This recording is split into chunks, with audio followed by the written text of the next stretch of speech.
Now we will discuss about corrosion. Corrosion is a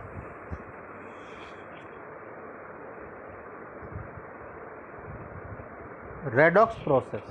Redox process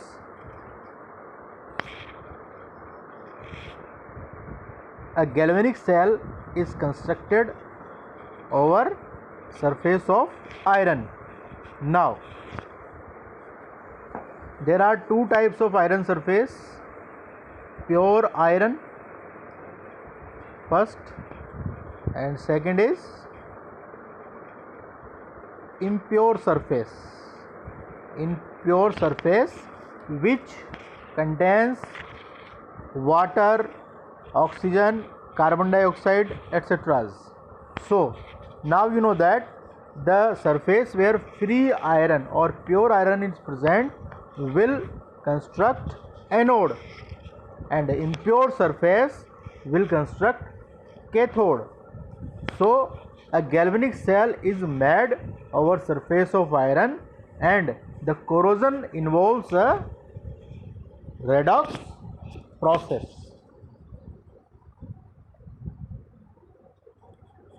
At anode, oxidation takes place. Fe releases 2 electron and converts to Fe plus 2, and Fe plus 2 releases 1 electron and converts to Fe plus 3. Where at cathode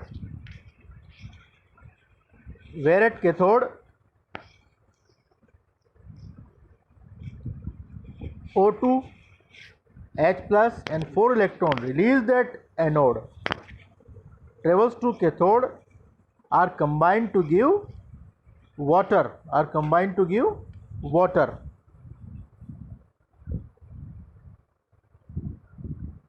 Like this, corrosion is a redox process.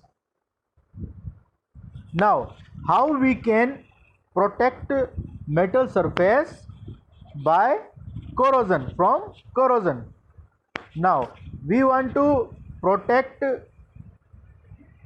this iron tank by corrosion. So to protect this iron tank, we have to connect it with a reactive metal. So this reactive metal will undergo oxidation and iron will be safe.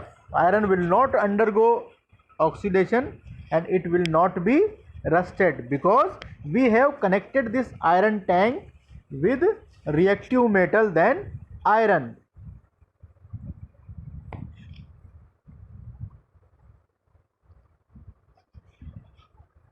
Electrolysis is the process in which electrical energy is used to cause a non-spontaneous chemical reaction to occur.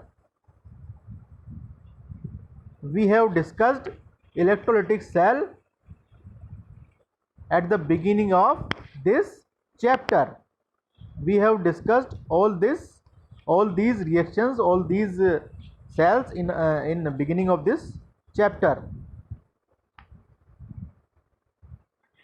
Electrolysis of water results in formation of oxygen and hydrogen. Hydrogen releases at cathode, where oxygen releases at anode.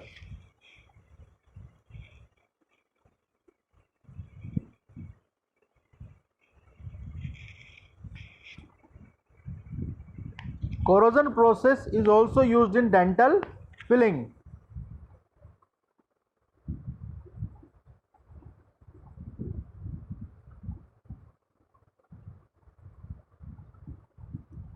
Electrolysis and mass changes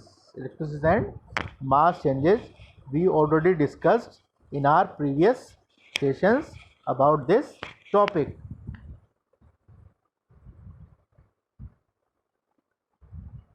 Thank you.